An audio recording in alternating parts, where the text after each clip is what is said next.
என் வாழ்க்கையிலே முறையா ஒரு மலைப்பாம்பை தூக்கி என் கழுத்துல போட்டிருக்கேன். எங்க ஊருக்கு பக்கத்துலயே இப்படி ஒரு பிளேஸ் இருக்குன்னு எனக்கு இப்பதான் தெரியும். பேரு தான் ஃபார்ம்னு வச்சிருக்காங்க. ஆனா உள்ள நிறைய அனிமல்ஸ் இருக்குது. நிறைய புறா வகை வச்சிருந்தாங்க, கோழி வகை நிறைய வச்சிருந்தாங்க. கோழியில சோட்டா பீம்ல ஒரு பறவை வரும் பாத்தீங்களா, அந்த மாதிரி ஒரு கோழி இருந்தது. எனக்கு பார்க்கவே ஆச்சரியமா இருந்தது, இப்படி எல்லாம் கோழி இருக்கா அப்படின்ட்டு. ஒரு பக்கம் ஈமு கோழி வச்சிருக்காங்க, இன்னொரு பக்கம் நெருப்பு கோழி வச்சிருக்காங்க. ஈமு கோழியே நம்ம சைஸுக்கு இருக்கு, நெருப்பு கோழி நம்மளோட உயரமா இருக்குது. பார்க்கவே ஜெய்ஜாண்டிக்கா பயங்கரமா இருந்தது. கிட்டத்துல போனோடனே நம்மள பயமுறுத்துற மாதிரி ஒண்ணு பண்ணுச்சு. இந்த மாதிரி ஒரு கூண்டுக்குள்ள நிறைய வெரைட்டி ஆஃப் கிளி இருந்தது. இதுக்குள்ள போய் நம்ம வந்து அந்த கிளி எல்லாம் பார்க்கலாம். உள்ள என்டர் ஆகும் போதே நம்ம கையில வந்து அதனுடைய இறையை கொடுத்துறாங்க. போயிட்டு உள்ள கையை நீட்டணும் அப்படின்னா எல்லா கிளியும் வந்து நம்ம கையில அழகா உட்காருது. பார்க்கவே அவ்வளோ அழகா இருந்தது. இது ரெண்டும் பாருங்க, இது நமக்கு மக்காவ். இவங்க ரெண்டு பேரும் என் மேல ஏறிட்டு பயங்கர சேட்டை பண்ணிட்டாங்க. பேசுதுங்க, இது சாப்பிட்டியான்னு கேக்குது. பேசுது போடுறாங்க.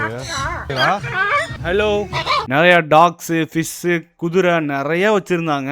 எல்லாத்தையும் பார்த்து முடிச்சுட்டு கடைசியா நமக்கு வந்து மலைப்பாம்பு. கிட்டத்தட்ட 3 மலைப்பாம்பை வந்து நான் கையில தொட்டு பார்த்தேன். அதுல 2 வந்து கழுத்துல போட்டேன், 1 கையில தான் பிடிக்க முடியும்னு சொல்லி கொடுத்தாங்க. நல்லா இருந்துச்சு, நல்லா ஜில்லுன்னு இருந்தது பாம்பு. முதல் முறையா ஒரு மலைப்பாம்பை கையில தொடுறேன். ஃபுல் வீடியோ நம்ம சேனலுக்குள்ள இருக்கு, போய் செக் பண்ணி பாருங்க. எனக்கு ரொம்ப பிடிச்சிருந்தது.